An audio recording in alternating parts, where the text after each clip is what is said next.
오늘은 믿음을 통해 은혜로 구원받는다라는 그런 본문 그런 말씀으로 잠시 나눠보도록 하겠습니다. 우리 기독교의 신앙의 핵심은 역시 무엇보다도 하나님의 은혜입니다. 우리 믿음, 소망, 사랑 이렇게 얘기도 합니다만은 다 중요하지만 그래도 그 중에서 가장 핵심은 하나님의 은혜다 이렇게 말을 할 수 있고요. 반면에 다른 종교들은 어떻습니까? 인간의 어떤 행위에 기초를 하고 있습니다. 그래서 내가 많은 그런 덕을 쌓아야 된다든지, 그 다음에 많은 선한 일을 해야 된다든지, 노력을 해야 된다든지, 또 많은 봉사를 해야 된다든지, 그리고 또 하나님 그 조상들에게 그 사람들의 종교에 이렇게 많은 물질을 드려야 된다든지, 이래 해야 자기가 구원받을 수 있다. 이렇게 생각을 하고 아주 이렇게 헌신적으로 하는 그런 모습들을 보게 되죠. 그건 하나의 인간의 어떤 행위의 기초를 두기 때문에 그런 거죠. 그러나 우리는 우리의 구원은 어디까지나 하나님의 은혜다. 그래서 이제 하나님의 은혜로 위해서 우리가 교회가 또 세워지고 또 우리가 구원을 받고 또 복을 받고 이렇게 변화되는 거죠. 어떤 사람들은 아주 특별한 것만 은혜로 이렇게 생각을 합니다. 예를 들어서 방언을 한다든지, 그 다음에 신유 은사가 있다든지, 이런 것들이 은혜다 이렇게 생각을 하는 사람들이 있습니다. 일상의 삶을 너무 당연시하는 거죠. 보면은. 그러나 우리가 어떻습니까? 우리가 늘 살아가면서 하나님의 은혜를 체험하게 됩니다. 하나님께서 정말 이 아름다운 세상을 창조해 주셨습니다. 자연을. 그리고 우리한테 그것을 주셨죠. 그리고 우리에게 생육하고 번성하여 땅이 충만하라라고 이렇게 또 지상 명령까지 주셨습니다. 그런 것들을 우리는 또 너무 어떻게 당연시하게 이렇게 생각할 때가 많아요. 그냥 항상 있으니까. 우리가 직장에 일을 하는 것도 그렇고 예배 와서 우리가 예배하는 것도 그렇고 이런 것들이 모두 다 하나님의 은혜라는 것을 우리는 잊어서는 안 되는 겁니다. 그러면 첫 번째로 우리가 무엇보다도 우리가 은혜로 구원을 받는데, 자, 에베소서 2장 8, 9절 말씀 우리가 읽지는 않았습니다. 그 말씀 잘 아시잖아요. 그래서 우리가 하나님의 구원을 우리가 하나님의 은혜로 선물로 이렇게 받았다고 그랬잖아요. 그래서 구원받는 것은 하나님의 은혜고요. 우리는 모두 다 죄인이었습니다. 이런 죄인이 어떻게 하나님을 우리가 아버지라고 부를 수 있습니까? 그러나 우리는 또 역시 선물로 이렇게 구원을 받았고 우리가 당장 죽어도 천국에 갈 수가 있습니다. 어떤 내 힘이나 내 노력, 내 의지로 인해서가 아니라 하나님의 은혜로 말미암아 갈 수 있다는 거죠.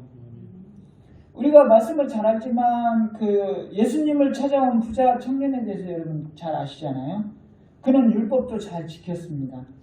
영생에 대한 소망도 있었고 예수님을 찾는 그런 열정과 의지도 있었어요. 그러나 그는 결국에 어떻게 됐습니까? 다시 세상으로 돌아갔습니다. 예수님께서 또 나를 따르라고 할 때 그 제자들에게 그리고 따르는 사람들에게 어떻게 했습니까? 너희가 가지고 있는 모든 것을 다 가난한 사람들에게 나눠주고 아무것도 없이 나를 따르라고 그랬잖아요. 물론 없는 사람들은 상관없죠. 그러나 그 중에 부자는 어땠습니까? 그 말씀을 듣고 고민하고 다시 돌아갔다 그랬잖아요. 왜? 그게 너무 아까우니까. 모든 것을 다 잃는다고 이렇게 생각을 하니까. 역시 부자 청년도 마찬가지였죠. 그래서 세상으로 돌아갔어요. 그러나 우리의 구원은 인간의 힘으로나 우리가 혈통으로나 육정으로나 어떤 것도 우리의 구원에 기여할 수가 없는 거죠. 에베소서 2장 1절에서 3절 한번 볼까요?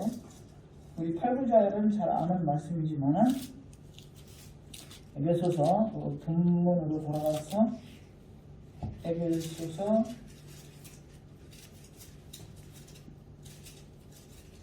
2장 2장 1절에서 3절을 보면요. 자, 또한 그분께서 범법과 죄들 가운데서 죽었던 너희를 살리셨도다. 지나간 때에는 너희가 그것들 가운데서 이 세상의 행로를 따라 걸으며 공중의 권세 잡은 통치자를 따랐으나 곧 지금 불순종의 자녀들 가운데 활동하는 영이라. 지나간 때는 우리도 다 그들 가운데서 우리 육신의 욕심 안에 생활하며 육신과 생각의 욕망을 이루어 다른 사람들과 같이 본래 진노의 자녀들이었으나 이렇게 얘기를 하고 있습니다. 얘는 우리 다 그런 사람들이었죠. 그러나 지금은 아니죠.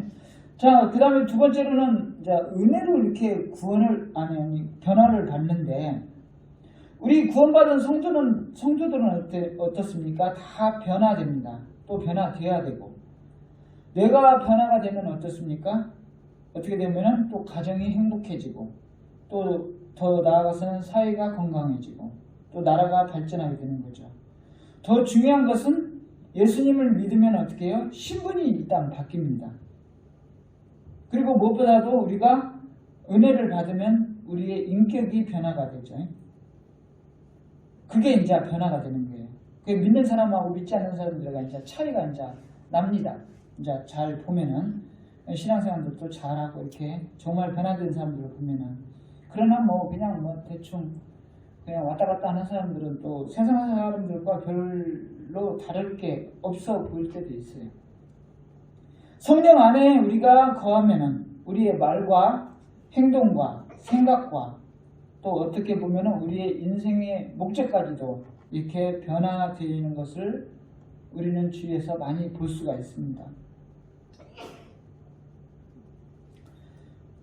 저는 약간 이 북한 방송을 좀 잘 봐요. 특히 이제 이만갑인가? 이제 만나러 갑니다. 그런 프로도 있죠. 그런 것도 좀 자주 보는데 얼마 전에 보니까 그 김신조에 대해서 나오더라고요. 그 청와대 습격했던 1968년도에. 그래서 이제 그 중에 이제 딱 살아남은 사람이 이제 김신조잖아요. 나머지는 다 죽었고, 자살하기도 하고. 그래 됐지만 어쨌든 이분은 어쨌든 생각이 바뀌어서, 이제 처음부터 이제 안 될 거라고 생각했다고 하더라고요. 그래서 이제 이분이 이제, 어쨌든 간에 자수를 하고, 그래서 이제, 변화가 돼가지고 예수를 믿고 이제 구원받고 이제 목사가 돼서 지금은 목회를 하고 있잖아요. 그래서 아주 정말로 180도 달라진 그런 지금 삶을 살고 있죠. 자, 우리가 또 은혜를 알기 전에 어땠습니까? 사울은 어떻게 했어요? 어떤 사람이었나요? 사도행전 9장 1절에 보면은 자기 뜻을 이루기 위해서 수단과 방법을 가리지 않는 사람이었었어요. 사도행전 9장 1절 한번 잠깐 볼까요? 사도행전 9장 1절에 보면은 우리가 바울에 대해서 너무 잘 알잖아요. 사울이 주의 제자들을 치려고 여전히 위협과 살기를 내뿜으며 대제사장에게 가서 이렇게 얘기했잖아요.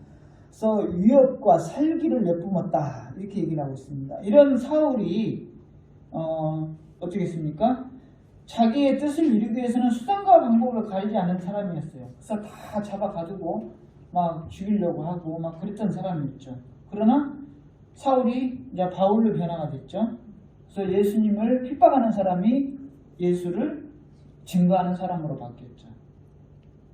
그게 중요한 것은 어떻겠습니까? 다 배설물로 얘기했다 그랬잖아요. 빌립보서 3장 8절에 보니까 정말로 중요한 것은 자기에게 가지고 있는 모든 것들을 다 배설물로 여기고 다 버렸다고 그렇게 빌립보서에서 얘기를 하고 있습니다. 정말로 완전 180도 달라진 그런 삶을 살았죠. 그래서 자기 자신이 아니라 예수님을 위해서 살아야 하는 그런 바울이 됐습니다. 그래서 사람들은 어리석게도 이제 내 힘으로 이렇게 사람을 바꾸려고 해요. 내가 좀 남편을 그냥 좀 바꿔보겠다. 내가 좀 아주.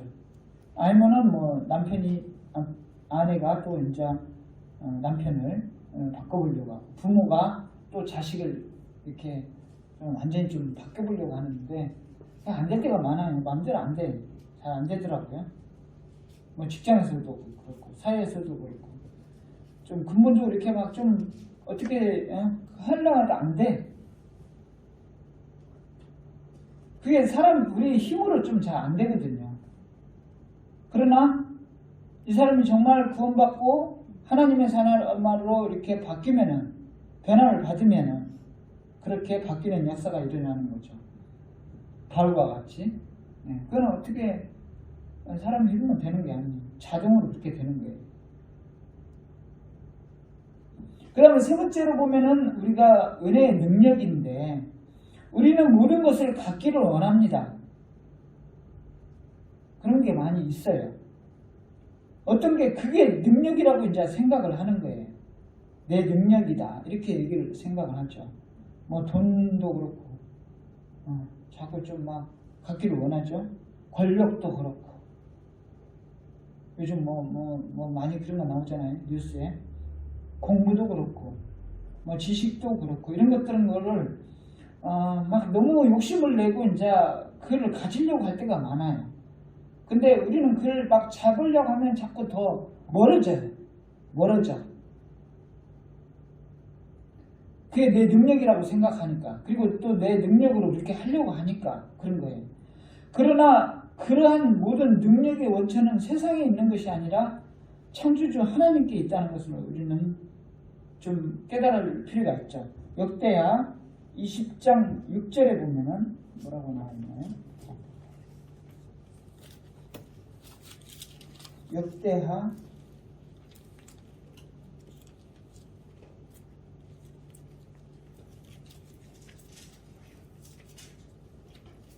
20장 6절에 보니까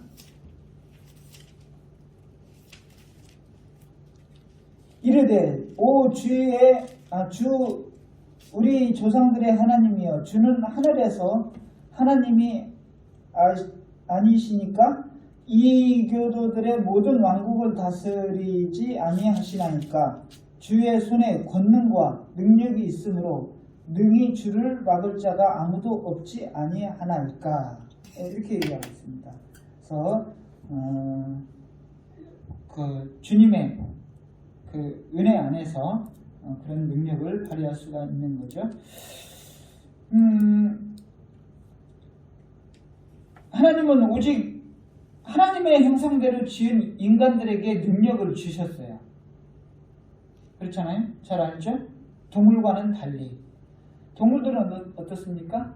그냥 본능적으로 이렇게 행동을 하잖아요. 그러나 사람은 동물보다 다른 게 또 하나가 더 있죠. 영이 있잖아요. 그래서 뭐 그걸 뭐 다른 말로 하면 뭐 의라고도 얘기할 수 있는데, 의지라고도 얘기할 수 있는데, 우리 사람은 이게 옳고 그른가를 판단할 수 있는 그런 능력을 하나님께서 주셨어요. 동물은 그냥 본능적으로 그냥 행동하는 거죠. 자기가 막 원하는 대로. 그래서 우리는 이제 발전을 하게 되는 거죠. 그런 능력을 주셨기 때문에 하나님께서. 그런데 사람들은 거기에서 또 죄를 지어요. 자, 우리가 많은 그런 발전을 하고 기술을 개발을 합니다. 많이 개발을 하죠. 그러면서 죄를 짓는데, 그거는 왜 그러냐면 하나님의 창조 원리에서 벗어나기 때문에 그런 거예요. 정말 하나님께서 창조해 주신 그 원리를 자꾸 하나님께 도전하는 거죠. 결국 하나님의 그 능력에 도전을 하고, 그리고 또 하나님께서 주신 것을 어떻게 해요? 우리는 또 파괴를 해요. 자꾸 발전하면서 뭐 자연을 파괴를 하고, 그걸 좀 잘 보존하고 잘 개발을 해야 되는데, 이제 욕심이 많다 보니까 그렇게 하려고 하면 이제 돈이 너무 많이 들어가니까 자꾸 이제 그걸 숨기거나 뭐 이제 무단으로 막 그런 것들을 이렇게 뭐 폐기를 한다든가 그렇게 하게 되는 거죠. 그러면서 이제 자연이 파괴되고, 그것이 다시 또 우리한테, 인간한테 다시 또 돌아오고, 이런 것들이 반복되잖아요. 그건 무엇보다도 그런 것도 있지만 무엇보다도 하나님의 그 창조 원리에서 자꾸 벗어나는 거예요. 하나님께서 근본적으로 처음에 창조해 주신 그 원리에서. 그래서 이제 그러면 나는 과연 어떤 삶을 살고 있는가? 베드로는 안전뱅이를 일으키는 그런 능력을 주셨고, 바울은 가는 곳마다 교회를 세우는 그런 능력을 주셨고, 또 스데반 같은 경우는 말씀의 능력으로 또 순교의 면류관을 받는 그런 복을 주셨어요. 그러니까 고린도후서에 보면은 내가 약할수록 하나님의 능력은 크게 나타난다 이렇게 얘기를 하고 있습니다. 그래서 우리는 성령과 말씀으로 충만한 삶을 살아야 되죠. 그러면 성령의 열매를 맺게 되는 거죠. 그래서 성령의 열매는 여러분들 잘 아시잖아요. 성령의 열매가 쫙 있는데 그런 열매를 우리는 맺게 되는 거예요. 여러분들 한 가지 생각을 해보세요. 전혀 없진 않아요. 많아요. 뭐는 다는 아니지만은 그러나 그 중에서 열매 맺는 것들이 많아요. 보면은 그런 열매를 맺게 되는 거죠. 그게 하나님의 능력이라는 얘기죠. 나이가 먹으면 먹을수록 좀 더 신앙생활 좀 더 하면 할수록 좀 더 많은 그런 열매를 맺을 수 있는 거죠. 물론 처음에 뭐 시작해서 많이 맺을 수도 있겠지만은 그 다음에 네 번째로는 이제 은혜로 우리가 복을 받게 되는데 우리가 기복 신앙은 아닙니다. 계속해서 뭐 목사님도 많이 강조를 했지만은 그러니까 우리가 뭐 예수를 믿으니까 무조건 나는 뭐 복을 받는다, 많이 받는다, 다 받는다 이건 아니지만은 그러나 분명히 복을 받습니다. 하나님은 자녀가 잘 되기를 원해요. 우리가 잘 되는 것을 하나님은 원해요. 역시 부모가 마찬가지로 자식이 잘 되기를 원하잖아요. 그런 거와 똑같아요. 우리가 구하면은 우리가 또 감사하게 생각하면은 그리고 믿기만 하면은 또 차고 넘치게 부어 주십니다. 그래서 여러분들도 많이 받았죠. 받았죠. 분명히 받았어요. 생각해 보면은. 그러나 우리가 물론 그걸 꼭 물질적으로만 생각해서는 안 됩니다. 내가 여기에서 우리가 복을 받는다는 거 물질적으로만 생각하면 안 돼요. 영적으로나 육적으로나 특별히 우리가 정신적으로 또 영적으로 부해져야 돼요. 좀 여유가 있어야 돼요. 그래서 남을 위해서 다른 사람을 위해서 내가 좀 베풀 줄도 알고 또 다른 사람들을 위해서 기도할 줄도 알아야 되고 좀 이렇게 좀 세워주기도 하고 위해주기도 하고 그런 여유가 좀 있어야 되죠. 이게 좀 마음이 좀 부해진 사람들은 그런 여유가 있을 수 있죠. 내가 나눌 수 있는 그런 복이 있죠. 그래서 사도 바울은 그렇게 권면을 합니다. 고린도서 6장 1절에 우리가 당연하게 여기지만 모든 것이 하나님의 은혜다. 하나님의 은혜가 아닌 것은 아무것도 없다. 라고 우리가 기억하면서 우리는 좀 더 겸손해야 됩니다. 항상 겸손하게. 벼가 익으면 익을수록 고개를 숙이듯이 겸손해야 되는데 좀 그렇지 못한 사람들이 많아요. 특별히 이제 우리가 지금 가을을 맞이해서 제가 이제 이런 말씀을 좀 하려고 그랬는데 이제 우리가 풍성하게 채워주신 그 하나님의 은혜를 우리가 기억을 하면서 올 한 해도 여러분들 또 잘 마무리하고 정말 또 하나님께서 잘했다 이렇게 수고했다 라는 그런 칭찬을 받을 수 있는 그런 위로를 받을 수 있는 그런 가을이 되었으면 좋겠습니다. 그래서 뭐 항상 그런 얘기하지만 이렇게 가을 되면 풍성하잖아요. 특히 우리나라 같은 경우는 더 그렇잖아요. 계절마다 그때마다 때마다 하나님께서 그 복으로 많이 또 채워주시고 풍성하게 해주시잖아요. 그래서 우리가 전혀 요즘 부족함 없이 살잖아요. 사실은 내가 항상 뭐 먹고 싶을 때 또 먹을 수 있고 또 뭐 또 가지고 싶은 것도 또 가질 수 있고 조금만 노력하면 참 좋은 시절이에요. 시대예요. 지금 너무 많이 가져갖고 탈인 사람들도 있지만은 그걸로 또 싸우기도 하고 그렇지만은 우리는 어쨌든 어떤 모양으로든 하나님께서 이렇게 채워주신 것을 우리가 기억하면서 감사하는 그런 여러분과 내가 됐으면 좋겠습니다. 예.